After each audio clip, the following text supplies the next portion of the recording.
This is chapter 1, the reading-writing connection, and the purpose of this chapter is to try and use effective reading strategies to determine a written work's purpose. You want to be able to understand what's the purpose of this. Another purpose is to understand what the intended audience is. Again, it's important to understand who the audience is. This chapter is going to help you establish those things. Also, there will be a strategy discussed within this chapter that is useful for helping you understand how to analyze your writing and your reading assignments. The quote is, "Whoever cares to learn will always find a teacher." This is in your book, so take a minute, read this quote, determine what it means to you, and then how it relates to reading and writing. So take about 5 minutes to figure out what this is and make sure you write it down. It will be discussed. Now, the learning outcomes for this chapter, there are 4 of them. The first one is understanding reading and writing assignments. So within this chapter, chapter 1, what reading strategy was used to help you understand your reading and writing assignments? That should be written down. The next thing, using the traits for reading and writing. So what are the traits? There are 6 of them. Make sure that you understand what the traits are and what they do. So for example, which one is the most important? Why? Make sure that you understand those things. The third one is using graphic organizers for reading and writing. What's the purpose of graphic organizers? What can they help you do? And then finally, the 4th learning outcome is reviewing the reading and writing connection. So this is basically just an overview or a review of the chapter. So make sure you are familiar with this and that you are able to answer the 4 questions at the end. So learning outcome 1, that's understanding reading and writing assignments. The strategy discussed to understand reading and writing assignments is the STRAP strategy, S-T-R-A-P. What does the S stand for? The T. What does the R stand for? What's the A and what's the P? So if you read this, you understand that the S stands for subject. They ask different questions depending on if you are looking at wanting to analyze a reading assignment or you're wanting to analyze a writing assignment. The questions might be different. So for a reading assignment, your subject, you're going to ask yourself, what specific topic does the reading address?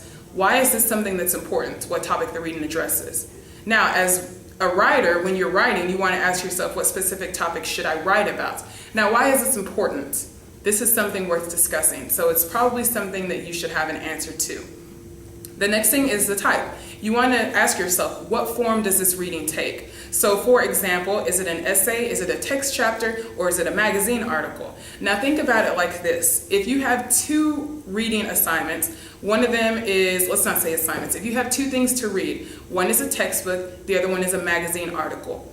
Will you approach your reading in the same way? Will you read a magazine article in the same way that you're going to read a textbook chapter? So give examples of what the differences between the 2 is. So that's something you should remember there. Also, what form of writing will I use? So for example, if you're told to write an essay, it should be understood that this is a couple of pages, which is usually told to you. The next thing, if you're told to write a textbook chapter, that's going to have significantly more pages than an essay assignment. Or write a paragraph. That's going to be even smaller than the last 2. So you want to make sure you know what form your writing is going to take. Role, that's another important thing. You want to ask yourself, what position does the writer assume if you are analyzing a reading assignment? This is important because if this person is a participant, they might have a different view than someone who is just observing what happened. As a writer, what is your role? Are you a student? Are you a concerned citizen? So these are things to keep in mind when considering the role. The next important thing is the audience. So you want to ask yourself, who's the intended audience or who's the intended reader? If you are reading something and the intended audience is students, then understand that there would be a lot of definitions, there will be a lot of information because a textbook is designed to give you information. If you're a writer, you want to know who your audience is. Now, when you think about this, think about formality. Will you be writing formally or will you be writing informally? Think of examples where you would be writing formally. Who would you be writing to? Who would your audience be? Now think about informal. Who will your audience be? What kind of things will you write? What is significant to let someone know that something is informal? So this is something you also should write down. Then the next important thing is the purpose. So when you're reading an assignment, you want to ask yourself, what is the goal of the material? What is it that I need to know? What is it this chapter is getting me to know? So if you look at the title for Learning Outcome 1, the title is Understanding Reading and Writing Assignments. So with that title, what is the purpose of this chapter or this learning outcome? What is it that it is trying to get you to understand? The correct answer would be understanding reading and writing assignments and this strategy, which is helpful to do that. As a writer, what is your purpose? So you have a couple you can choose from. So let's just say that you had to inform, to persuade, to entertain. So if you were having to write an argumentative paper, as you guys will this semester, what is your purpose? Is your purpose to inform, or is your purpose to persuade? If you're arguing something, you're trying to persuade something. You are presenting differing views, but you are trying to persuade your audience of something. Now, if all you are doing is presenting facts and you don't give anything else other than that, then your purpose is to inform. So it's very important to stay on your purpose. So that's the purpose. Now, what I want you guys to do is to look at the next slide, and within the next slide, it asks you to write a paragraph explaining how to use a social networking website such as Facebook or Twitter. This is going to be written to older adults who have little experience with social media. Use the STRAP strategy to help guide you. So remember, STRAP strategy: subject, type, role, audience, and purpose. Now, the subject needs to be specific, so you want to make sure that you have the specifics of what it is that you're going to address. And that's the same thing for everything else. So take a minute to think about that, and that's the question that you need to answer. All right, so learning outcome 2, that's using the traits for reading and writing. The traits of writing, they help you gain a full understanding of your reading assignments and develop your own paragraphs and essays for writing. So these are explained more in depth on page 6. The traits identify key elements of written language, such as ideas, organization, voice, word choice, sentence fluency, and conventions. Now, the traits are important because they are the building blocks of writing. Now, which one is the most important, as I asked at the very beginning of this lecture? You have 6 to choose from. So that one we will discuss more, but try and take note of which one is the most important and why it's the most important. The traits when reading, this is on page 29, and it goes to page 64. This is chapter 3. And then the traits for writing is on page 87 to 108, and this is chapter 5. Again, the traits help you to develop your reading and as well as your writing. So for example, when you're reading to identify something, then you're looking for the thesis or the main point, main idea. So this is going to help you to be able to identify what you're reading.